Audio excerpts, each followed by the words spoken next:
What's up everybody, D-Man back. Welcome to a brand new video, and today we're going to be doing another Godzilla vs. Kong news roundup.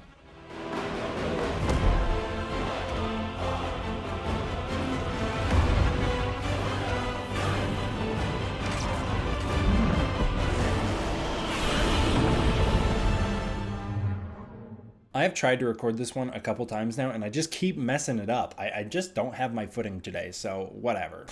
I don't actually have any links down below or anything to support this story. I mean, you can go look it up on your own. But the New York Times Sunday, April 4th edition from 2021 features an article about Godzilla vs. Kong in which they interview producer Alex Garcia. He pokes fun at the Mechagodzilla in Disguise theory, directly addressing it. That is the first time I've seen an official capacity address that wacky theory. I cannot believe that people truthfully wanted Godzilla, who fights Kong on the aircraft carrier, to be Mechagodzilla in Disguise. What are you talking about? Such a bad idea. I'm so glad they went the way they did. His direct quote was, "Yeah, I saw that one. It actually got a lot of traction, and that's why I love the Godzilla fans so much. I love that people would go there with it. You guys are insane for believing that." Next up, Godzilla vs. Kong had an edition of Fangoria. Fangoria has a long history with the Godzilla franchise, as their first issue was a 25th retrospective of the Godzilla franchise. Now we jump forward to modern day when we're 60 plus years into Godzilla, and we see an amazing Godzilla vs. Kong cover. I really love it. You've got Kong climbing that building that's reminiscent of the Empire State Building that happens in Godzilla vs. Kong. It is one of the most striking images in the movie, and it makes for a great poster. Honestly, this would be a great poster if this was the film's official poster as well. Now, I read the Fangoria issue, I bought it, and I read the article for myself, and I gotta admit, it's kind of rude to the Godzilla franchise and the MonsterVerse. It talks about how Godzilla movies aren't very good, and even the MonsterVerse films it trashes on. So I don't know what was up with the writer, but he apparently doesn't like Godzilla very much. They did interview Adam Wingard, and there's a lot of fun info that came out of it. Wingard says that Godzilla vs. Kong is the most Wingard movie of all, and it stays true to his horror roots while going PG-13 with it. And even though he struggled to make this transition at first, he quickly fell into the groove. For a PG-13 film, they include some crazy levels of violence inspired by Wingard's rated R horror roots. I'm wondering if that was all cut from the movie, because the only really violent thing that happens is the Skullcrawler bit, but I don't think that's that bad. Adam Wingard approached Godzilla vs. Kong through the lens of a low-budget filmmaker, which is probably the right way to do it. I mean, that's what all of the MonsterVerse filmmakers have said so far. Wingard shoots down the idea of a Pacific Rim crossover, stating that you'd have to finagle the universes to do that. I completely agree. It's a bad idea, guys. The universes are two different things. They don't match. They don't mesh. I don't like it. I mean, sure, bring Godzilla into Pacific Rim. I don't care, but it's not the MonsterVerse Godzilla. Don't do that. That's bad. Let them exist on their own. I'm glad they are. Bernie is Wingard's favorite character and was not based on depressing real-life conspiracy theorists, but instead fun fictional versions. They wanted Bernie's conspiracies to only exist within the MonsterVerse, with no real-world overlap or implications, so that it wouldn't weigh down the film. That being said, they wanted to tap into the idea that we all have become, in some way or another, conspiracy theorists, with everyone questioning everything around them.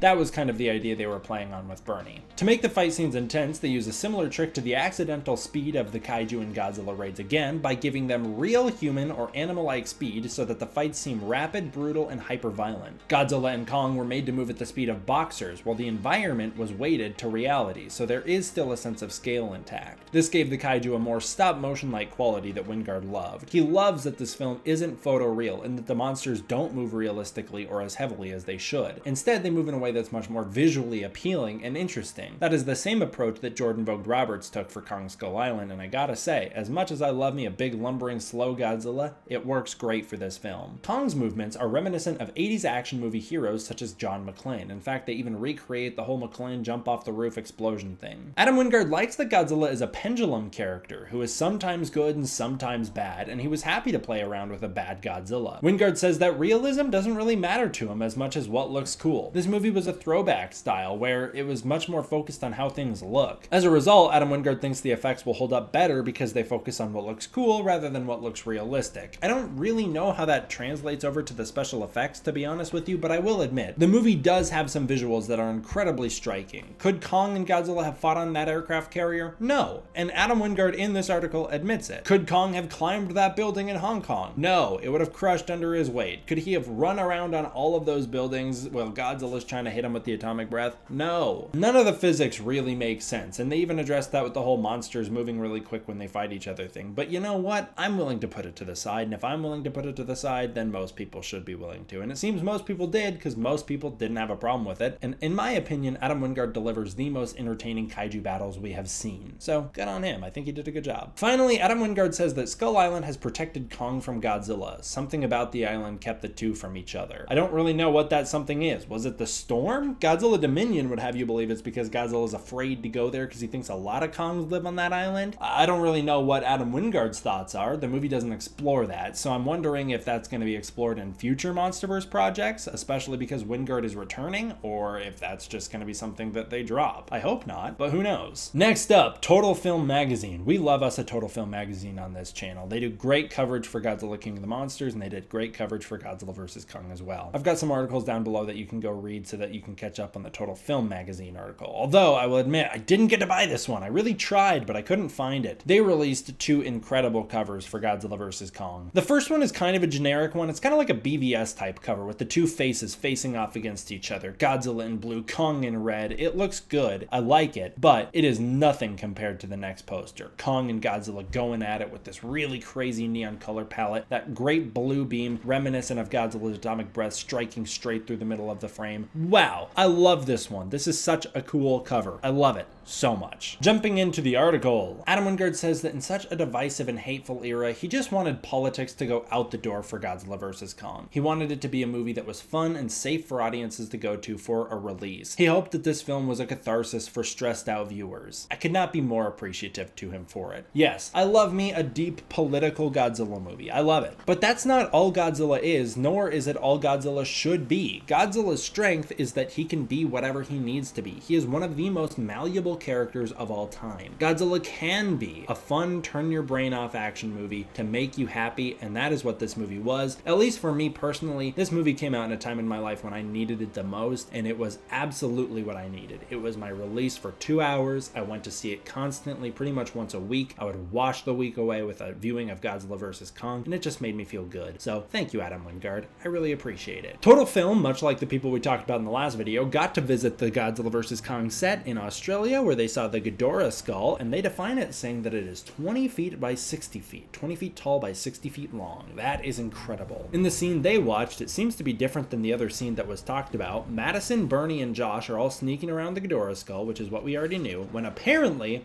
Walter Simmons appears and starts monologuing. Don't know why he would appear, what he would be monologuing about, but there is one teeny little snippet of footage showing that, yeah, he does show up in the background of a scene when Ren is inside the Ghidorah skull that was cut from the movie. Both Shunogori and Damian Bashir did interviews with them as well. Both actors explained that their characters are trying to look out for humanity by tackling the Titan problem directly. Rebecca Hall loved working with Alexander Skarsgård so much she casted him in her directorial debut, Passing, from 2021. Wingard seems to think Kong is an old man, which is a misconception he's had for quite a while. I've heard him talk about this in many places, but like, come on, man. Kong is not old. Learn how the Titan's biology works. Kong should be living for hundreds of years, according to the universe that is established so far. I know they say he's an adolescent in Kong Skull Island, and then here he's an adult. So you go, well, he must age pretty quick. I don't know what happens to Kong. Maybe puberty happens really fast for him, but that guy has been around for a while. So why all of a sudden he just super fast, rapid age in the end of his life? I don't know. It doesn't make sense to me. I really hope that they don't treat Kong like an old character so that they kill him in the next movie. That's my big fear. I'm worried that they're just going to kill him and replace him with a younger Kong. I really don't want them to do that. If they do that, I will cry. I will say boo-hoo and have tears of sad in the movie theater, and nobody wants that. It's cringe. Anyways, Wingard describes Kong as the gunfighter without a gunfight, an over-the-hill action hero who is in a bad place in life and is at the end of his rope. Alright, well, I hope that rope has some extra,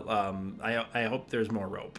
Wingard feels that the MonsterVerse is the most direct and caring cinematic universe, which I would agree. It seems to care about the directors more than any others. It gives them creative control while being smart enough to go, let's cast people that are like-minded enough to create a cohesive universe while still giving them the creative control to do whatever they want. Good planning, Legendary. We love you. And by we, I mean me. And by me, I mean we. Get on my page, guys. Wingard teased that new monsters were coming in the movie and that hopefully that means new action figures are around the corner. Well, sir, we do have some Warbat figures, so good job. You did your job. Wingard also says he would have walked away from Godzilla vs. Kong if they wanted an ambiguous winner or at any point tried to push back, making it so that he didn't have a decisive winner at the end of the fight. I really respect that. As much as I wish Kong had won, I still agree that Godzilla should have. I feel like if they didn't do this, if they didn't have a definitive winner where straight up Godzilla kills Kong, even if he accidentally does it, he does it. Yeah, if they didn't do that, then this would have been a really rough one. This movie wouldn't have been what it needed to be. It was what it needed to be because it finally pulled through on what people wanted, which was seeing a definitive winner in a way that leaves no ambiguity. Because yes, King Kong wins in 1962 as much as people want to argue about it. He totally does. That's how the movie is structured. He does. But the fact that we can still argue that, and the fact that I'm willing to, and the fact that I'm willing to hear other arguments, and the fact that people have other arguments in the first place, it means that that movie didn't do what it should have. So thank you, Adam Wingard, once again. And then finally, he said that the trailer reactions to Godzilla vs. Kong's trailer gave him confidence that the deal with HBO Max didn't really matter, because he does say he was upset by it until that happened. And then he said, watching the trailer reactions, he realized no matter how people watch this movie, they were going to react strongly to it, so he did his job as a director. That's a really mature and nuanced opinion on that whole topic. I would have been really upset and thrown a big fit. So shout out to Adam Wingard for not doing that like me or like Chris Nolan.